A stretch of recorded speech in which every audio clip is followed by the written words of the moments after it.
You're watching BBC Two. Yep, you're definitely watching BBC Two.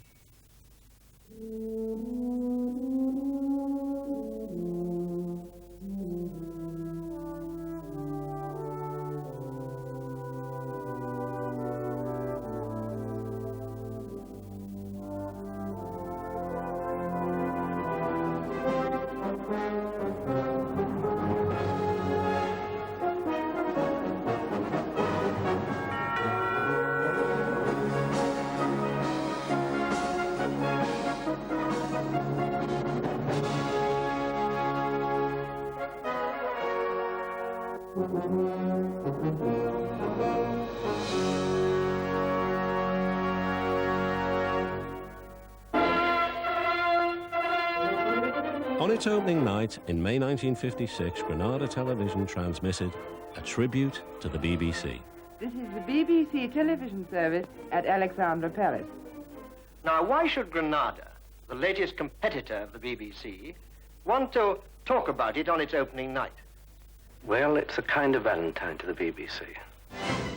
In the week that Granada embarks on its new ITV franchise and the whole ITV system experiences its biggest change since it began, the BBC, a bit late, returns the favour.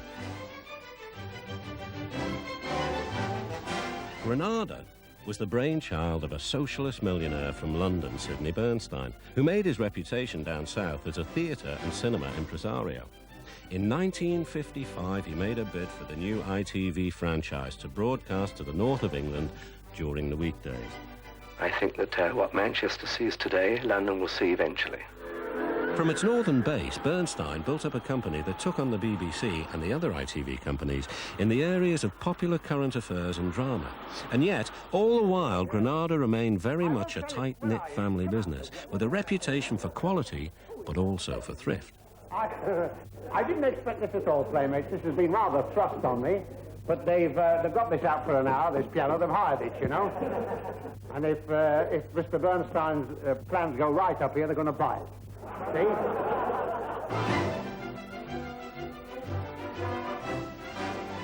In a moment, the series that has become synonymous with Granada, Coronation Street. In this classic programme, Elsie Tanner battles it out with Ina Sharples over a poisoned pen letter. Not for nothing has this episode been called High Noon.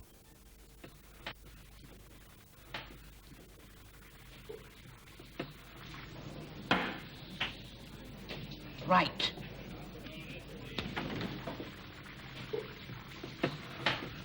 Right. Take London! That's followed by a film narrated by Ludovic Kennedy recalling the story of Granada, the company that has been called the BBC of the North. The opening night was murder. By 6 o'clock, it was clear that the guy who was the lead man in our opening programme was smashed out of his mind. Everything was done, like putting him under a cold shower, black coffee by the pint, and so on. I want you to meet one of the fellows who is responsible for building all this vast, intricate, mysterious network of electronics around here. University Challenge. Asking the questions, Van Gascoigne.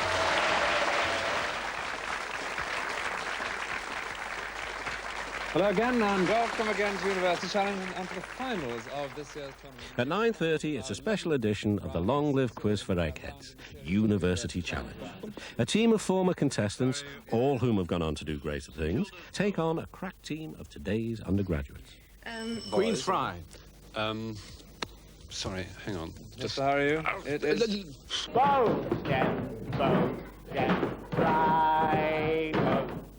Then at 10 o'clock, an example of Granada's long tradition of gritty drama, a play by Chariots of Fire writer Colin Welland.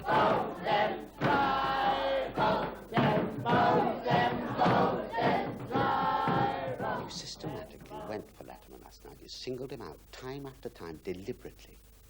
A room full of zombies yelling, peeing themselves to be picked out.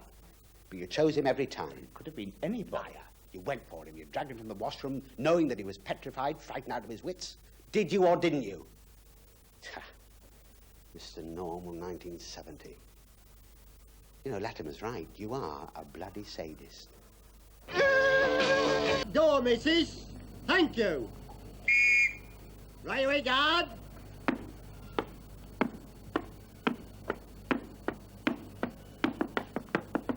It's grim up north, full of flat caps, football and ferrets, and, of course, northern cliches. In programmes from Coronation Street to Nearest and Dearest, from brass to the dustbin men, Granada has created but also played around with some of those myths. At 11:30, Granadaland presents a celebration of this very particular culture of the north of England. Have you got save written on your hat? Is it 'cause you can't spell United? Is it 'cause you're a dustman and city's rubbish?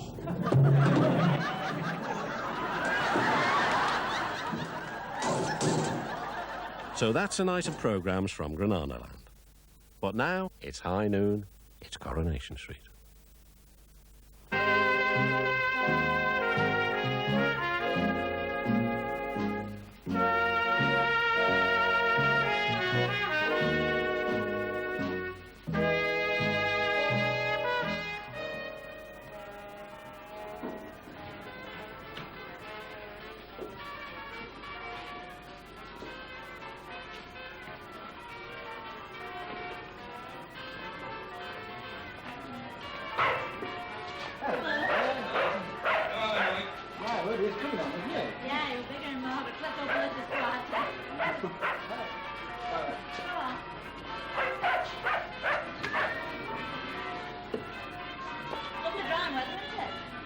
Your petty's hanging down a mile. So, somebody'll have a cheek through.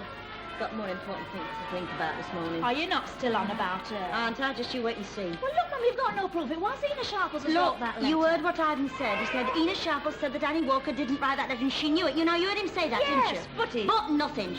Ina Sharples has opened a line gob too far this time and she's going to know about it right now.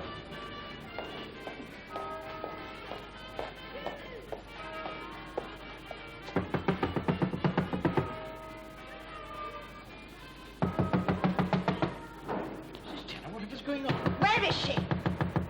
Dear lady, please, this is most unseemly. We're just about to conduct a religious service. Oh, she's inside, is she? Hiding behind her religious principles, just like her, the hypocritical old bag. Oh, come. We mustn't have such profanity on the Sabbath, or indeed any other day. Mrs. Sharples has gone to visit her sister. Oh, more likely gone to polish her horns. She said she would be back about midday. Oh, did she? Well, in that case, I'm going. And you can tell her I've been. Oh, and while you're about it, you can tell her I'll be back. Oh, good morning, Mrs. Tanner. Lovely morning. I hadn't noticed. Well, that's not like her, you know. Or perhaps she's worried about that letter, you know. It seems so daft to me, Ken. You know, this is just how I like it, Ken. Anyway, it's none of our business. No, but it's worrying, you know, when a thing like this happens. Yeah, well, if you get a decent paper for a change, Dad, you'd realise there's a bit more to worry about in this world than Elsie Tanner and her boyfriend.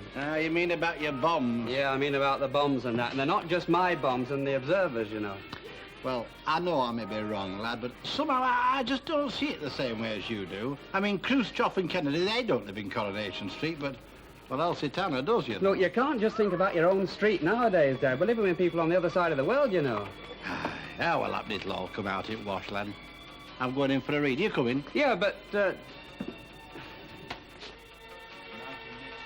I married a female headhunter. Runcorn girls sold as slave.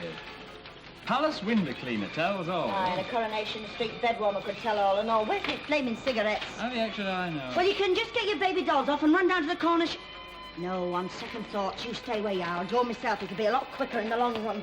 Hey, what are you doing with that? That's my best jacket. Well, if it is, you shouldn't hang it up on the floor.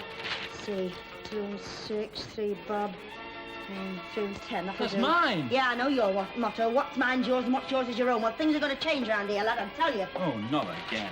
What was that? Now, look. You can start by tidying this place up. You can get them pyjamas off. I'm sick to death of seeing you lounging around like Marlon Brando. But I've less of this place looking like a pigsty. And you can hang that up for a start and pick these papers up off the floor. Won't do you any harm to do something a bit useful for a change. Charming. I don't see why you pick on me just because you got the dead needle to Dracula's mother. It's not that. If you must know, I've got something else on my mind. You're doing a lot of gallivanting these days. I mean, you never used to get your dressing gown off till dinner time on Sundays. I've told you, I've got something else on my mind. Oh, yeah, Ina. No, Mr. Clever Clog, it's not Ina, not just yet. Got a much harder nut to crack, and I'll thank you to mind your own business anyway. Oh, aren't we little Miss Sweetness and Light this morning? You'll be little Miss Sweetness and Light if you don't get this place cleared up by the time I get back. What's the use? We should be wanting some new pot towels, love. These are all going in holes. I never liked them anyway. They left lint all over the glasses. So, what do you think you're going to do about it, eh? Different ones, of course. No, I meant Elsie. Do about it? I fail to see as it's up to me to do anything. Well, you're bound to see her sooner or later. I do hope there's going to be no nastiness. Honestly, Jack Walker, to hear you talk, anyone would think I had written that wretched letter. I suppose the whole business is my fault now. Nay, I didn't mean that, lass. But I hate atmospheres. They upset me. I like everything to be nice and friendly-like, especially in my own pub. Oh, do you? Well, isn't that nice? I suppose if Dr. Crippen were to come in here and do me in front of your very eyes, you'd serve him a drink and wish him a Merry Christmas. Dr. Crippen's dead, lass. Anyway, Elsie's different. I should hope so. What do you think I'm going to do about it? Yeah, I don't know. If I did, I wouldn't be worrying myself about it. You're worried because you don't know enough about your own wife. Nay. Yes, just because I don't fall over myself to be nice to people I don't like doesn't mean I haven't got feelings, you know. Well, you were snoring your head off last night. I was lying awake wondering how I'd felt if I'd got that letter. Well, it's a bit late for that now, isn't it, lass? Well, there's no need to use that tone. Nay, you know what I mean. Do I? I wouldn't be so sure of myself if I were you. I know what you think of yourself, you know. You're an open-minded, nice fella that never does no harm to anyone. But there are times when you can have a very funny double meaning. We were talking about Elsie Tanner. We were until you started. I know exactly how she felt. I know exactly why she walked in here and behaved as she did. She's not a well-educated woman, Jack. You've got to face that. And when that sort get hit, they only know one thing. That's to hit back, and they don't care who they hit either. They just lash out. Oh, well, I reckon they want pity. Well, so do I, if you'd hear me out. That's what I'm going to say. I am sorry for the woman. I'm very sorry for her. The fact that I've had advantages she hasn't doesn't mean I don't understand her. It's all the more reason why I should. Oh, well, I'm glad you feel that way about it. Hey, Annie, it's Mrs. Tanner. Indeed. Tell her we're not open yet.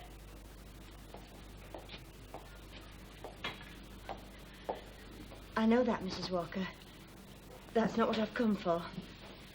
I'd like to have a word with you. Yes? About last night, I want to say thank you very much for the brandy. Oh, you needn't have trouble. I should have done the same for anyone who was in the state you were in. Yes, I know that. And I've not come for that, though I was grateful. Mrs. Walker, I'm very sorry. I should think so. I don't know what come over me.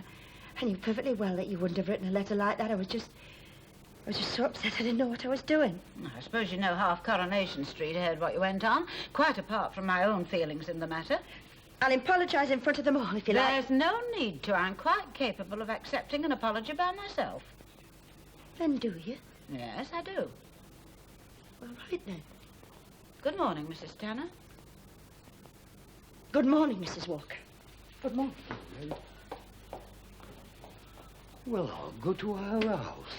I thought you were sorry for her. Well, it's one thing telling you, but it's another thing telling her. I don't want her coming in accusing me, you know, every time something goes wrong. And they say men make wars. Well, we have the sense to fight with words, love. That way no one gets killed. Are you dressed yet? Oh, give us a chance. I've only just got up. I'm having a sandwich. I'm dead hungry. Yeah, must be hard graft lying in bed. Where's Mum? Out. Well, I didn't think she was hiding underneath the table.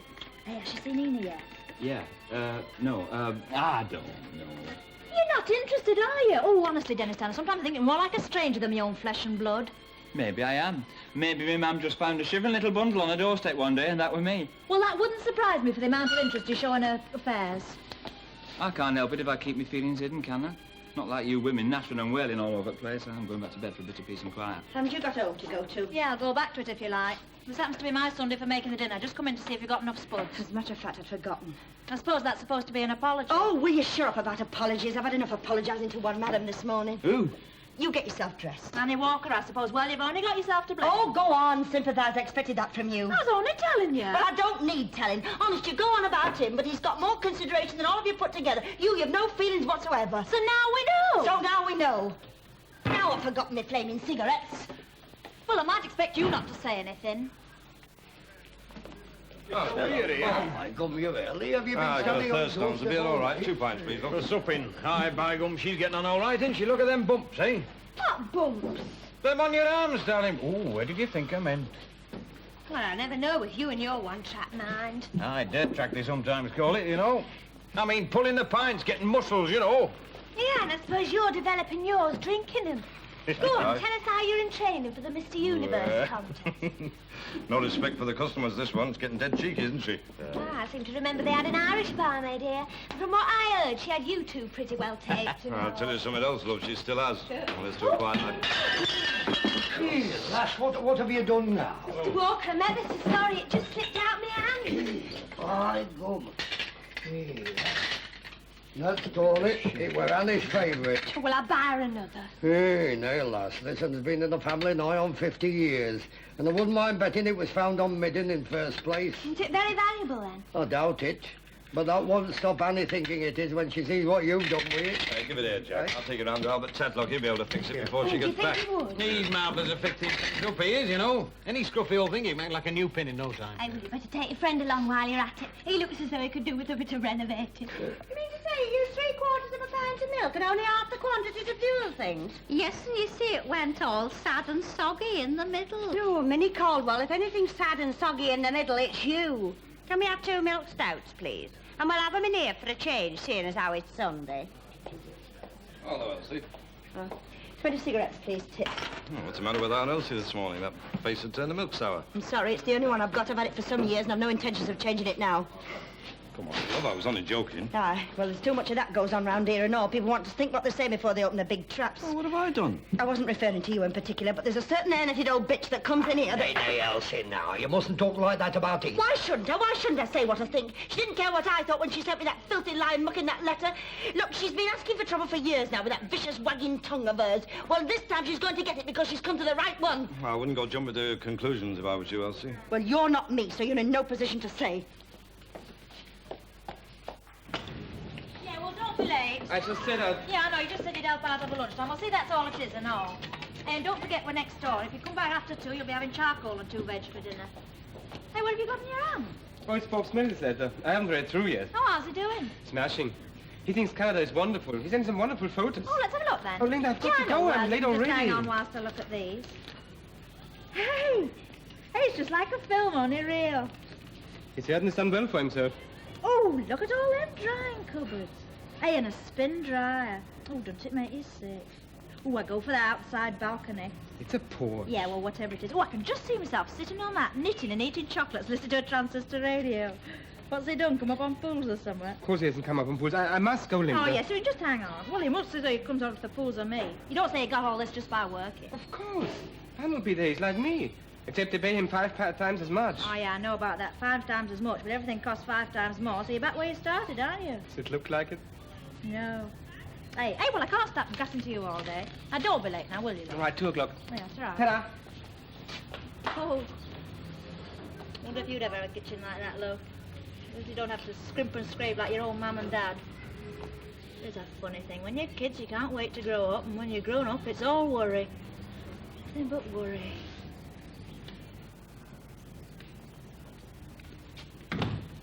Oh, good morning, Mr. Sharples. You're back, I see. Sherlock Holmes rides again. How did you spot that? I have a message for you from Mrs. Tanner. S-W-A-L-K, I suppose. I beg your pardon. Sealed with a loving kiss. Oh, you live in the world of your own, then, I suppose. So what'd she want? She said she wanted to talk to you. Well, I didn't think she was coming to bring me a bunch of flowers. Do you mean she come here to the mission? Don't tell me she's been converted. No, she was knocking on the vestry door. Knocking rather belligerently, if I may say so. In fact, I thought she'd do it some damage. She said it was rather urgent. Oh, did she? Well, I can't help that. I have a very important appointment to keep, and I have no intention of breaking it for Mrs. Elsie Tanner. She was very upset. Oh, go on. You're bringing tears to my eyes. Don't worry, she'll not get maggots in being she's kept waiting. Heaven knows she's preserved herself well enough for years. And as you're always the first to say, Mr. Swindley, business before pleasure, Mrs. Sharples. Business before pleasure. Come in here and say things like that. Ena will have the law on her when she hears about it. Oh, I shouldn't say anything, Martha. It'll only cause trouble. Minnie Caldwell, I'm the last person in the world to repeat gossip, as you well know. But I should be doing less than me bounden duty to my friend if I didn't tell her the horrible things people were saying about her behind her back. Oh, haven't they got pretty little feathers in? What have? Why aren't you playing with them? I do enjoy watching you. I think they look lovely when they're stuck all round the board. Sunday, love. We're not allowed. Oh, do you think I'd get into trouble if I threw one? I mean, it isn't as if I'd be playing proper. You? Well, it's something I've always fancied. Well, I don't think it'd ruin their Sunday lunch down at Scotland Yard, would it, Len? Oh, you never know, though, you know. Hey, Jack, is your front door shut? Aye. Well, keep your eye on the back because Minnie's going to throw a dart. Oh, perhaps I'd better not. Oh, come on, muck and nettle, love. Stand on that line there. Look, I'll show you how to throw. Just raise your arm like... Hey, hang on a second. Oh, is it Just a a bit. flea? No, it isn't. I want to make it a bit more exciting, you see. I think we'll have a William Tell touch, shall we? Ask Annie if she's got an apple, will you, Jack? You're not going to put it on your head, are you? No, am I, Jack? I'm going to put it on yours. Oh, dear. Oh, no, I don't think I should, really. Well, that's a relief anyway. Well, it seems a pity to spoil a perfectly good apple. What's Maid Marian up to? I'm throwing a dart. But you might be throwing a fit steak you haven't in late. It's that concussion. What are you doing here, anyway? Have you come into money? Tina, there's something you ought to know. Oh, don't start upsetting her. I think we ought to go somewhere where it's a bit more private. Don't care where we go, as long as we get a bit of service. Ooh, them Sunday buses I could have walked down quicker. Hey, is there anybody about? What are you doing, growing the ops? Look, we'll have 3 milk stouts and we'll have a bit of service seeing that we're ordering them in here. And don't you charge us a penny extra because we're drinking them in the snug. Here, Ina, it's that Elsie Tanner. She's coming here like a feeling. Mr. Walker, could you, would you serve the ladies? I've got to tell something, there's something I must tell Elsie's mother. Aye, all right, lad. Get along then. I can manage for a bit. Is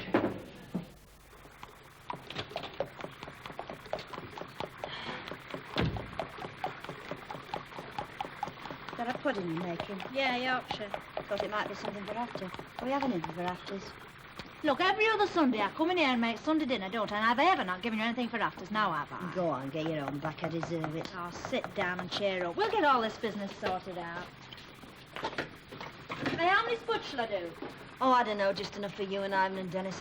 I'm a bit off my food. Well, what are you on about pudding for, then? Well, I thought I might manage a bit of rice or sago or something. Oh, it's not as bad as all that. Oh, isn't it? You don't know the half of it. My inside's churning up with aggravation. Hello. Hey, you're back early. Dinner's not ready yet. I haven't come back for dinner. Oh, what is it, Ivan? What's wrong? Ma'am, you shouldn't have said those things about Mrs. Sharples.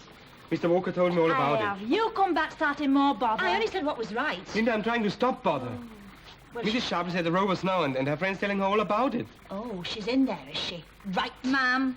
I'm finishing my cigarette. Oh, now look what you've done.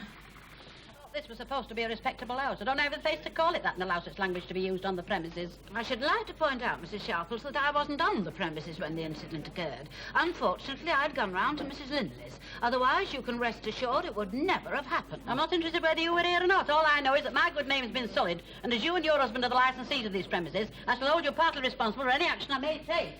Oh, but Tina, it wasn't Mrs. Walker as said it. It were Elsie Tanner. She knows that. No, I've not forgotten. What are you going to do, Ina? She's going round to see that Elsie Tanner. Yes, when I'm ready. I've never been one to turn my back on a row, and I'm blowed if I'm going to allow it to interfere with my pleasure.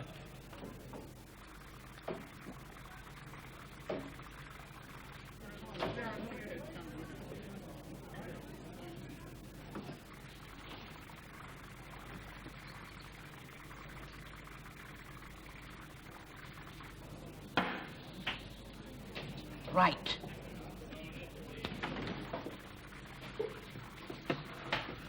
Right.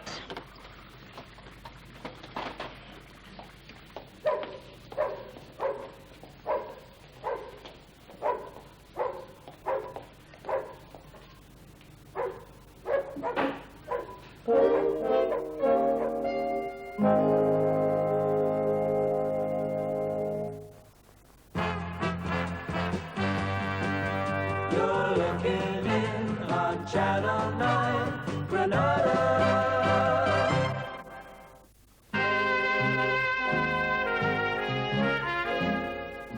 Hey, it sounds like... Do you want to see that one out there? Hey, come on, Danny, come on. There's skin and hair flying out there. What are they fighting with? Double-barrel rolling pins? I'm not kidding you. They're dead serious. You're telling me, and I don't want to get mixed up in it. I've no stomach for women fighting. Oh, come on, Danny, come on. Hey there, lass. You better stop where you are. Here, you're not going, are you? Yeah, I wouldn't lower myself. Still, it's your party to blame for what's happened. Perhaps I'd better go and see if I can put things right. Come on, Dora. Here, what do you mean? There never have been no good. It's a well-known fact. People have been talking about you for years. Oh, I'd expect you to know something like that. Every lying bit of gossip that goes about what you don't know, you make up. We don't need sewers around here. We've got Ina Sharples. I got something wrong with a woman that can't hang on to her husband. At least mine wasn't carried out feet first. What do you mean by that, eh? What do you mean by that? Are you listening to this? What you was witnesses after this? It's no secret round here that you lashed him to death with that vicious mind. By gum, all this and the Sally Army too. What on earth's going on? Oh, I'd get back into bed if I were you. Kids of yours that are going on. You leave my kids out of this. I only need to say what I've got to say. I'm not ashamed of anything I've done, and I'm not afraid of the truth either. Dennis, get off! What's up now? We've been in the parent room. You let me in and out this bed like a flaming yo-yo. Ma'am, she's got raving mad. Oh, what's she done now? Not what she's done. What she might. She's having a slanging match in the street with Ina Sharples, and I've had to go back to the office, and I can't leave the baby. Well, what do you want me to do about it? Joe, you've got to go out there and stop them. Who, me? Oh, Dennis, this is serious. Yeah, well, keep your hair on and stop worrying. She can look after herself now, ma'am. Oh.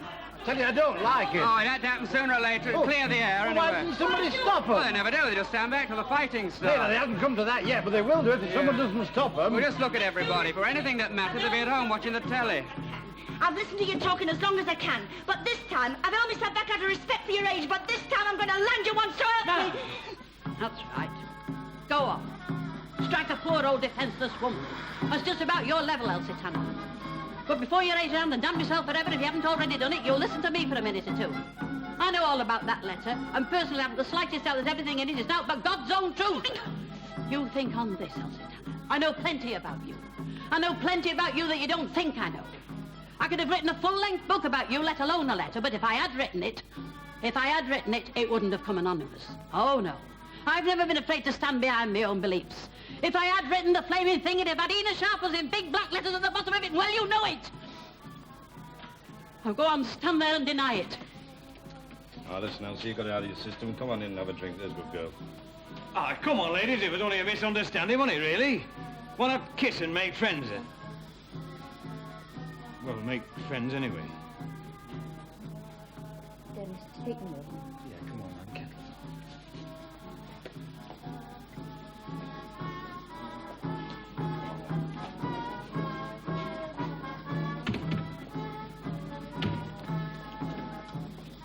What are you going to do, Ina?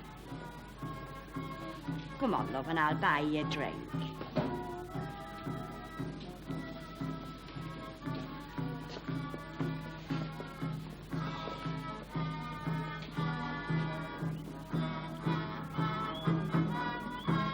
Dragon. Every street has its own answer, Sally. Nay, now. You talk till you're blue in the face. But if there's out goes wrong round here, I know which way the finger points.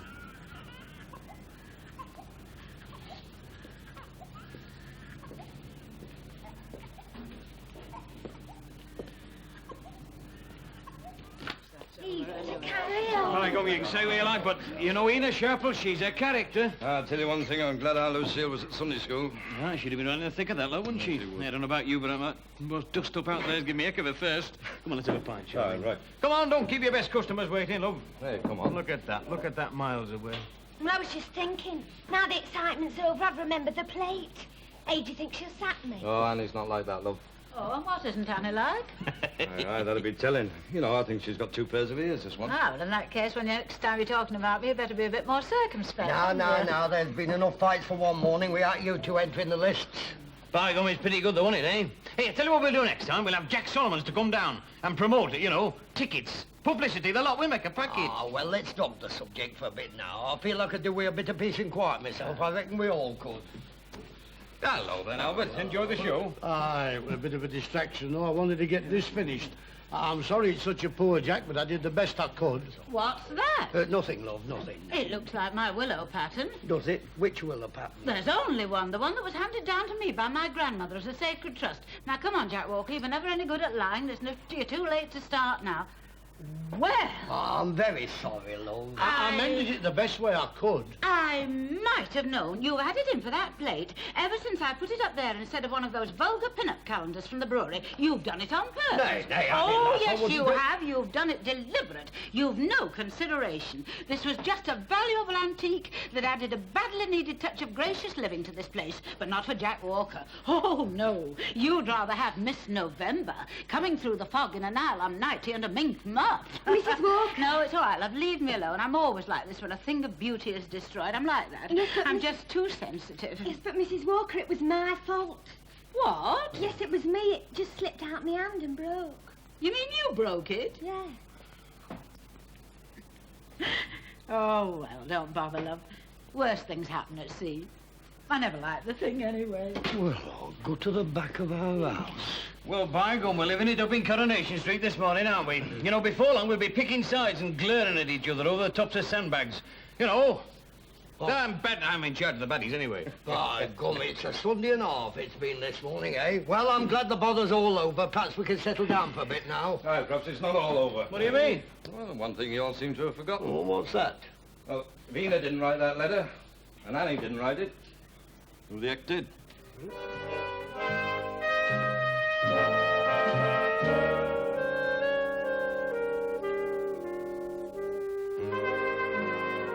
In a moment on BBC Two's Granadaland, From the North, a documentary history of Granada TV.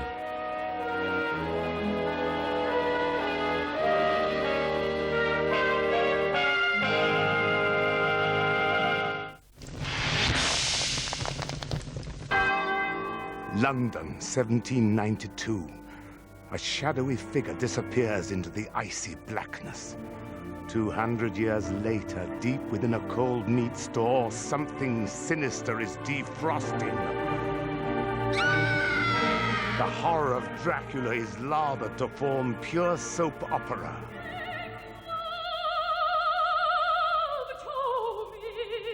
The villain oozes magnetism and money. The victims seem almost to deserve their fate. And of course, there will always be a cliffhanger. Something to really get your teeth into. Starting tomorrow at 9 on 2.